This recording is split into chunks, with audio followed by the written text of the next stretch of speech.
আমি চরম বিশ্বাসঘাতকতার এবং প্রতারণার শিকার।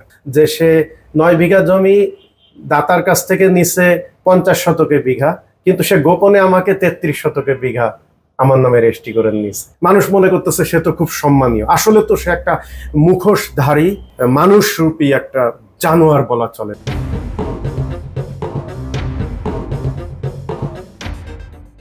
আমার নাম হচ্ছে একে মনিরুজ্জামান। আমি কানাডাতে আছি 2014 সালে কানাডাতে গিয়েছি। 14 সাল, তার মানে প্রায় 14 বছরের উপরে। জি, 14 বছরের উপরে।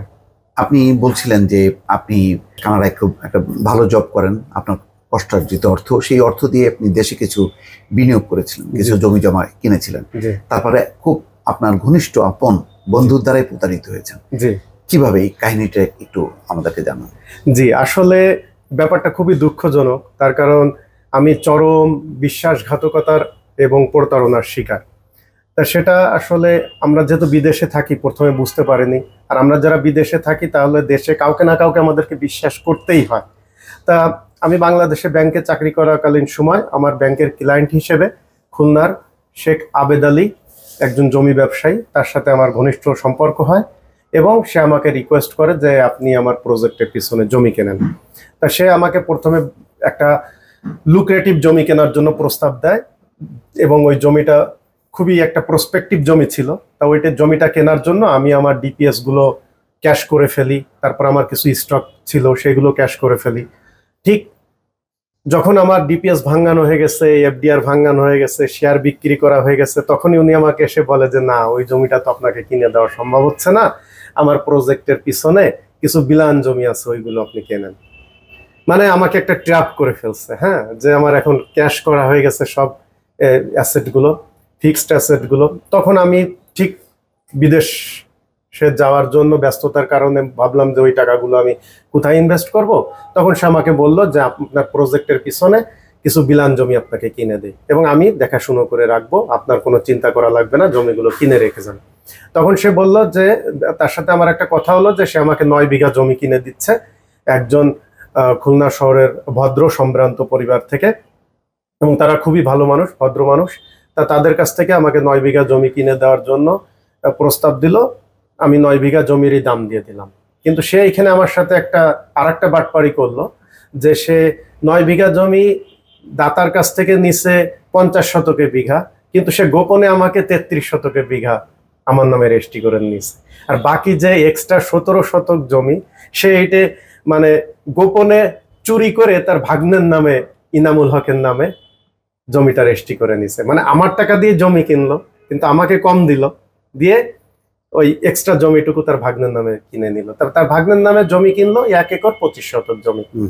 এই 1 একর 25 শতক তার ভাগ্নের নামে পাওয়ার অফ অ্যাটর্নি করে নিল, আর আমাকে 9 বিঘা জমি 33 শতকে রেজিস্ট্রি করে দিল, কিন্তু কিনছে কিন্তু 50 শতকে। এই প্রতি 1 বিঘা জমিতে 17 শতক সে আমার সাথে জালিয়াতি করে তার ভাগ্নের নামে পাওয়ার অফ অ্যাটর্নি করে নিল। তারপরে আমাকে বললো যে হ্যাঁ, আপনার জমি দলিল আমার কাছে আছে। আমি তো ব্যস্ততার কারণে কানাডায় চলে গেলাম। তাহলে তার কাছে তার বাসায় দলিল ছিল। আসলে বিশ্বস্ততা এবং সম্পর্কটা এত বেশি ছিল, আমি জীবনে কখনো কল্পনা করিনি যে সে আমার সাথে এরকম বিশ্বাসঘাতকতা করবে। এই জন্য তার বাসায় জমি ছিল, সে জমি দেখাশুনো করে রাখছে, সে জমি চাষাবাদ করে আমার শ্বশুরের কাছে জমি দিয়ে আসছে। কিন্তু যেহেতু সময় পার হয়ে যাচ্ছে, মানুষের হায়াত মৌতের কথা বলা যায় না, আমি কানাডা থেকে তাকে তাগাদা দিচ্ছিলাম যে আপনি আমার কাইন্ডলি জমিটা, আমি আসি, মেপে টেপে আমাকে বুঝাই দেন, আমি বাউন্ডারি দিয়ে আবার কানাডায় চলে যাই। তা আমি এইভাবে 2 বার এর আগে আসছি, 3 বার আসছি। তা 3 বারই সে বিভিন্ন ছল চাতুরি করে, সে জানে যে 3 সপ্তাহ বেশি আমি বাংলাদেশে থাকতে পারবো না, ছল চাতুরি করে ওই 3 সপ্তাহ কাটায় দেয়। আর যেহেতু আমার চলে যেতে হয়, আমার জব থেকে ছুটি নেই, আমি দেশে আবার কানাডায় ফিরে যাই। তা 3 বার যেহেতু আমি এসে ফিরে চলে গেছি এবং আমাকে জমি বুঝাই দেয়নি, কাগজ বুঝাই দেয়নি, 2022 সালে আমি লাস্ট আসছি। তখন কিন্তু আমার মনের মধ্যে একটু খটকা শুরু হয়েছে যে আমাকে এইভাবে ঘোরাচ্ছে কেন, আমার সাথে তার এত ভালো সম্পর্ক। তখন 2022 সালে আমাকে সে একটা দলিল দেয় এবং সেই জমির কোনো মিউটেশন কিছুই রেডি করা নেই। তারপরে সেই দলিল নিয়ে যখন আমি মিউটেশন করতে যাই, তখন আমি জানতে পারি যে সে ওই যে আমাকে 17 শতক করে জমি কম দিয়ে 1 একর 25 শতক জমি তার ভাগ্নের নামে লিখে নিছে, ওই 1 একর 25 শতক জমির এগেনস্টে সে বিভিন্ন মানুষের কাছে 3 একরেরও বেশি বিক্রি করে ফেলছে। তার ভাগ্নের নামে তো পাওয়ার অফ অ্যাটর্নি 1 একর 25 শতক। এখন সে 1 একর 25 শতকের বেশি তো বিক্রি করতে পারবে না, কিন্তু সে ওই 1 একর 25 শতকের বিপরীতে বিভিন্ন মানুষের কাছে 3 একর 15-20 শতক জমি বিক্রি করে দিছে।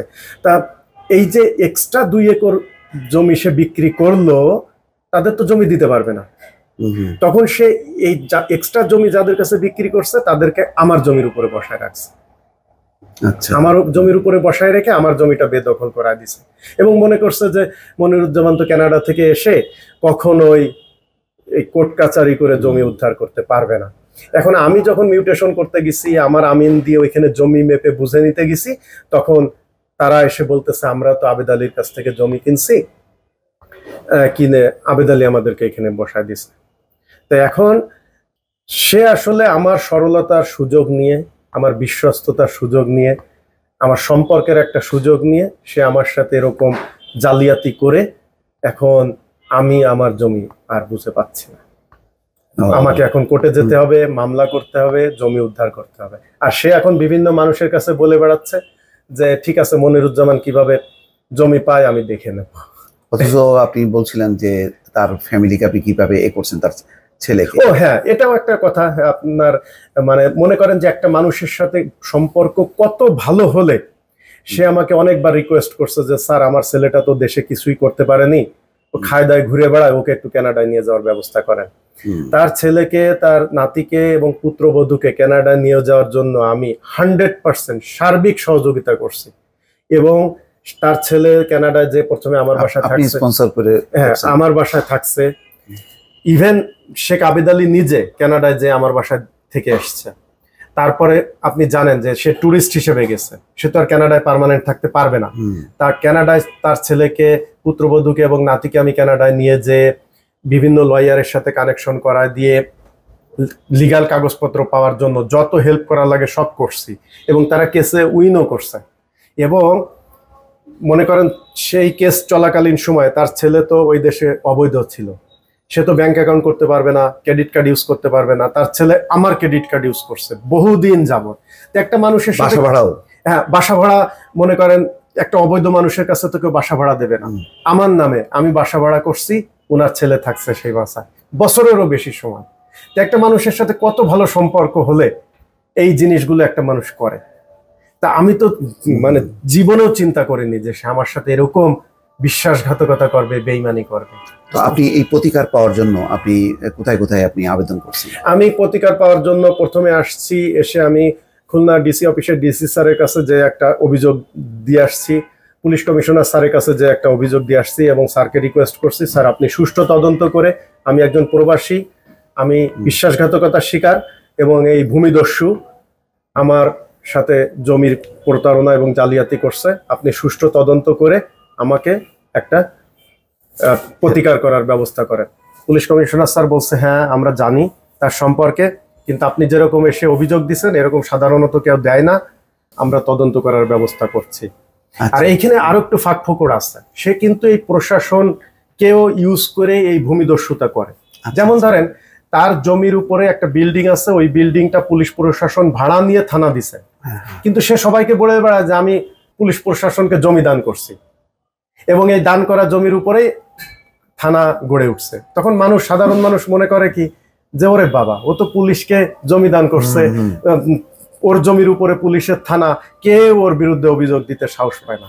আরেকটা বিষয় আপনাকে আমি বলে রাখতে চাই, ওর একটা, এই ভূমিদস্যু শেখ আবেদ আলীর একটা লাইসেন্স করা অস্ত্র আছে। আচ্ছা, এই আপনি জানেন একজন সাংবাদিক হিসেবে যে লাইসেন্সধারী অস্ত্র একমাত্র যার নামে লাইসেন্স থাকবে সে ছাড়া ওই অস্ত্রটা কিন্তু কেউ ইউজ করতে পারবে না। রাইট।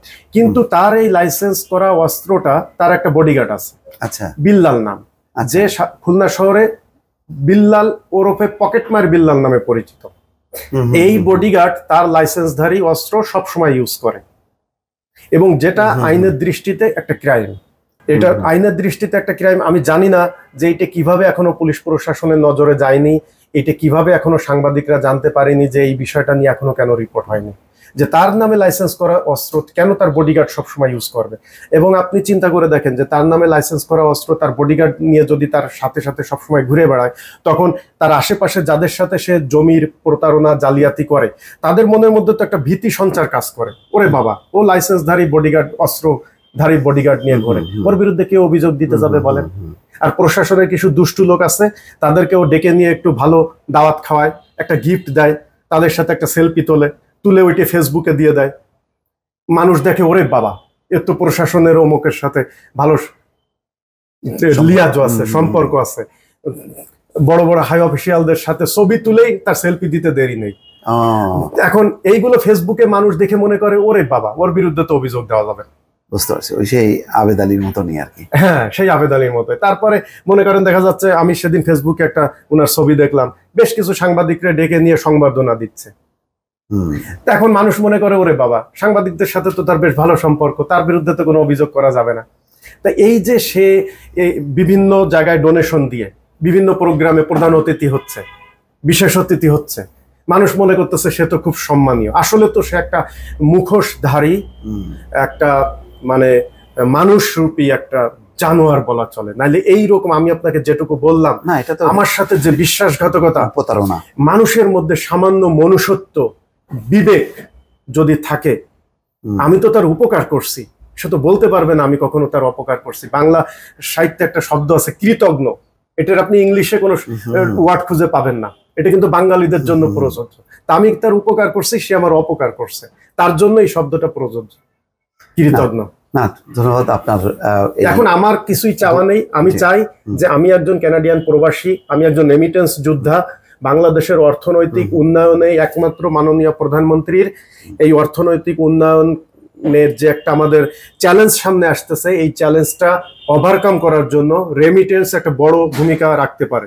আমার ন্যায় যেটা, ন্যায়ের পক্ষে পালন করে আমার জমিটা যেন আমি ফেরত পাই। আর যদি এর মধ্যে কোনো অন্যায় থাকে, যে আমার সাথে প্রতারণা করছে, বিশ্বাসঘাতকতা করছে, বেইমানি করছে, প্রমাণ করে তার বিরুদ্ধে আইনানুগ ব্যবস্থা নেওয়া হোক। জি, ধন্যবাদ আপনাকে। আমরাও প্রত্যাশা করি যে অবশ্যই আপনি সুবিচার পাবেন এবং এই সুবিচার একটা দৃষ্টান্ত হোক, যাতে কোনো প্রবাসী দেশে এসে প্রতারণার শিকার না হয়। আপনাকে ধন্যবাদ। আপনাকে অনেক ধন্যবাদ।